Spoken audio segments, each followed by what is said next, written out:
Hello, this is Krystal, and thank you for joining me for this week's First Chapter Friday. Today I will be reading from Agatha Christie's Halloween Party, which is the inspiration for the new movie A Haunting in Venice. Chapter 1.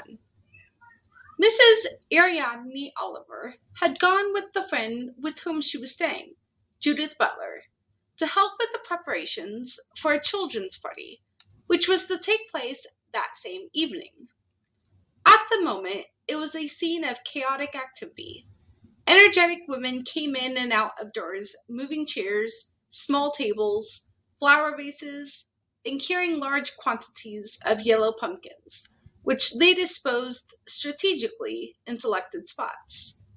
It was to be a Halloween party for invited guests of an age group between 10 and 17 years old. Mrs. Oliver, removing herself from the main group, leant against a vacant background of wall and held up a large yellow pumpkin, looking at it critically. "The last time I saw one of these," she said, sweeping back her gray hair from her prominent forehead, "was in the United States last year. Hundreds of them, all over the house. I've never seen so many pumpkins.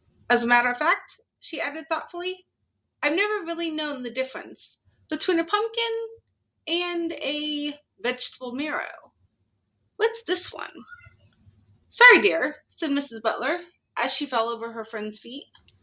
Mrs. Oliver pressed herself closer against the wall. "My fault," she said. "I'm standing about and getting in the way." But it was rather remarkable, seeing so many pumpkins, or vegetable marrows, whatever they are. They were everywhere, in the shops and in people's houses, with candles or night lights inside them or strung up. Very interesting, really. But it wasn't for a Halloween party. It was Thanksgiving. Now, I've always associated pumpkins with Halloween, and that's the end of October. Thanksgiving comes much later, doesn't it? Isn't it November? About the third week in November? Anyway, here. Halloween is definitely the 31st of October, isn't it? First Halloween, and then what comes next? All Souls Day? That's when in Paris you go to cemeteries and put flowers on graves. Not a sad sort of feast. I mean, all the children go too and enjoy themselves. You go to flower markets first and buy lots and lots of lovely flowers. Flowers never look so lovely as they do in Paris, in the market there. A lot of busy women were falling over Mrs. Oliver occasionally, but they were not listening to her. They were all too busy with what they were doing. They consisted, for the most part, of mothers, one or two competent spinsters. There were useful teenagers, boys of 16 and 17 climbing up ladders or standing on chairs to put decorations, pumpkins or vegetable marrows, or brightly colored witch balls at a suitable elevation. Girls from 11 to 15 hung about in groups and giggled. "And after All Souls Day and cemeteries," went on Mrs. Oliver, lowering her bulk onto the arm of a settee, "you have All Saints Day. I think I'm right?" Nobody responded to this question. Mrs. Drake, a handsome middle-aged woman who was giving the party, made a pronouncement.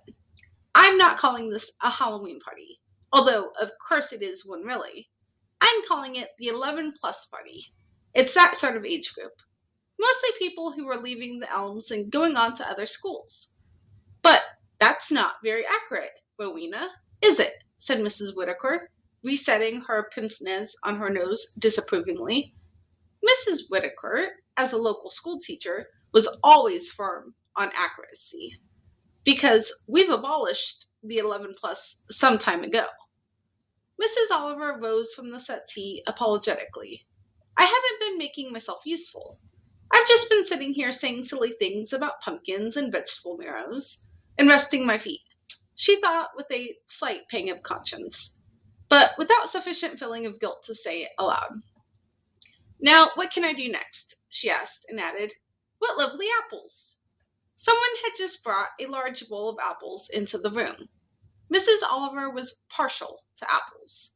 "Lovely red ones," she added. "They're not really very good," said Rowena Drake, "but they look nice and partified. That's for bobbing for apples. They're rather soft apples, so people will be able to get their teeth into them better. Take them into the library, will you, Beatrice? Bobbing for apples always makes a mess, with the water slopping over. But that doesn't matter with the library carpet. It's so old. Oh, thank you, Joyce. Joyce, a sturdy 13-year-old, seized the bowl of apples. Two rolled off of it and stopped, as though arrested by a witch's wand, at Mrs. Oliver's feet. You like apples, don't you? Said Joyce.